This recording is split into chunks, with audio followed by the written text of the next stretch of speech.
How does a 23-year-old American girl from New Jersey, college-bound 4 years ago, end up in a remote Himalayan village raising over 200 children who have been orphaned as a result of disease and civil war? My story began exactly 5 years ago when I woke up one morning at 18 years old and had a scary realization. I knew very little about myself and what I wanted in my life. So I packed up a backpack with very few belongings and I decided to take a trip around the world. I had never really traveled, never left my country.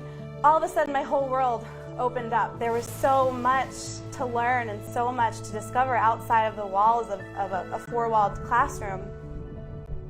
I was walking down the road one day when I locked eyes with this little girl. Her name's Laura.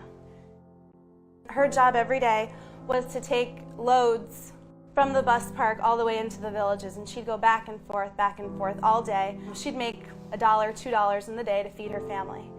This is the life of a Nepalese orphan. I looked at her and I saw every single piece of myself. And I was devastated. I thought, what have we done as a human family that our children are living this way? I soon kept reading, and I found out that there were 80 million children just like her in the world. And I was devastated. And then I met one particular girl. Her name was Hema, and this is Hema here. She was 7 years old, but every day when I walked to meet her, she'd just smile with these big bright eyes and she'd say, "Namaste, Didi." And I thought for the first time, okay, Maggie, forget the 80 million. What if you just started with Hemo? Is there something that you can do to change the life of just one child? And I thought at 18, and as the entrepreneurial mind that I have, okay, I can do that. What if I just supported the education of this one child? How would her life change? And this is Hema a couple of weeks later. I put her into school and followed and tracked her progress. But the sad thing was that I didn't think it was enough. There were kids that didn't have homes and families, and they were orphans. And one day I had this idea.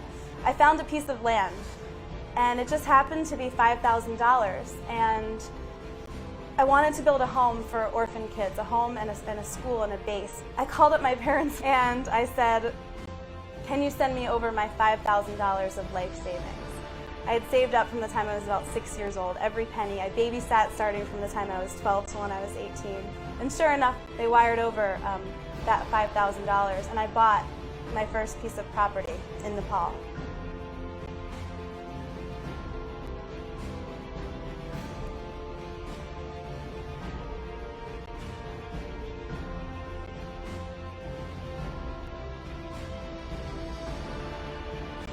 The world will change when our children and our women are educated. They have less children, they raise better families, they raise more educated children, their disease, everything decreases, poverty levels, communities and villages change.